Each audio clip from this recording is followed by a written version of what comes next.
President Mike Pence will head to Asia this weekend amid rising tensions with North Korea. The Vice President will start off in South Korea before heading to Japan, Indonesia, Australia, and Hawaii.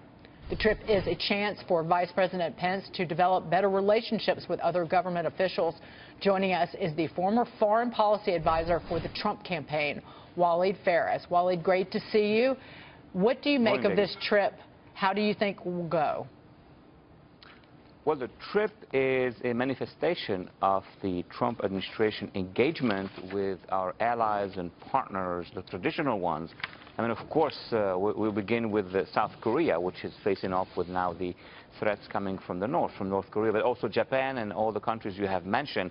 This is to make sure that our friends understand in that part of the world that the United States is not abandoning them. Because I remember vividly last year, 2016, many journalists and media from East Asia, from South Korea and Japan have been asking so many questions about would a future Trump administration abandon its allies?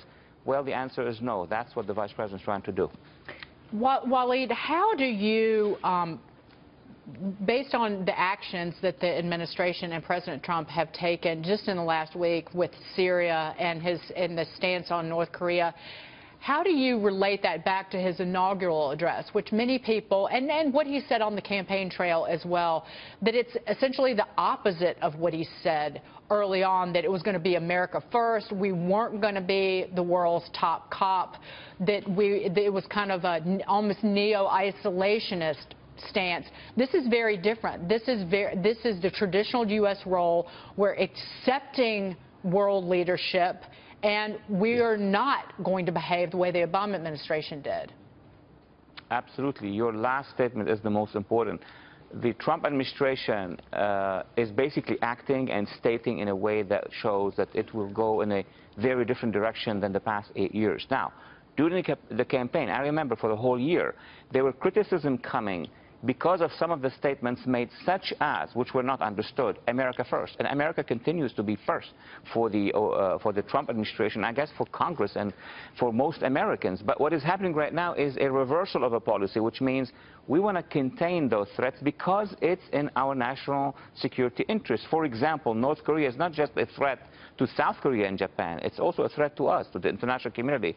Even in Syria, the use of chemical weapons. Remember, in most statements made by the president and the administration, there was an involvement of national security. So there is a linkage between national security and international security that the administration is trying to clarify. Well, I want to bring up this so-called show of force by the U.S. military in Asia right now.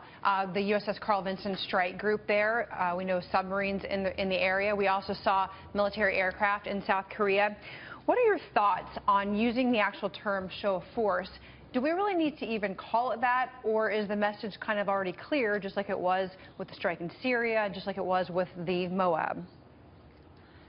You're right. I mean, the actual move of this armada, this force moving to the area is by itself what will be understood in North Korea. They understand that the aircraft carrier and whatever comes with the aircraft carrier, plus the deployment in South Korea, the arrival of the vice president, and at the same time, keep in mind that the president met with the Chinese leader, and that's what really counts in the north. You have a deployment, maybe not a show of force, but a deployment coming from the south and the east, and then China has deployed also for other reasons. So these two messages should be enough, if there is rationality in the north, to understand that they need to change behavior. President Trump, Walid, enacting major military action in his first 100 days in office. Most recently, Trump confirmed military authorization to drop the mother of all bombs on the Islamic State in eastern Afghanistan. The president weighed in yesterday on that operation. Listen to this. Everybody knows exactly what happened, and what I do is I authorize my military. We have the greatest military in the world, and they've done a job as usual. So we have given them total authorization, and that's what they're doing. And frankly, that's why they've been so successful lately. If you look at what's happened over the last 8 weeks and compare really to what's happened over the last 8 years, you'll see there's a tremendous difference. We were just talking about that, and then other military operations include the airstrike on that air base in Syria last week in response to the chemical weapons attack.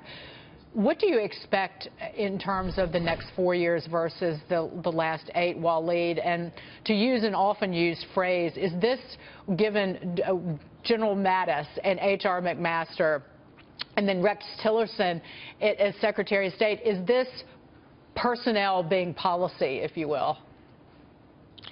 Well, look, at the level of the 2 strikes, the use of that super bomb in Afghanistan and the strike in Syria at that specific base, they have 2 meanings. Number one, the actual tactical meanings that goals were reached in Syria and in Afghanistan. But beyond that, it's really the political and strategic messaging that we're sending. In Syria, we understand what was that messaging. Do not use chemical weapons, period. It's not about regime change. It's not about something different, because we have a different plan in Syria, which is to take down ISIS, and then we go to negotiations. In Afghanistan, it's basically to shore up the government, because the past few years, 2 years at least, were about withdrawal and abandonment, and we don't know what's going to happen in Afghanistan. Taliban and ISIS are back. This act basically is to send a message that we will do more on the military level. But let me add one more thing. We also need to engage local communities in Afghanistan. That's the real response against the rise of ISIS in that country.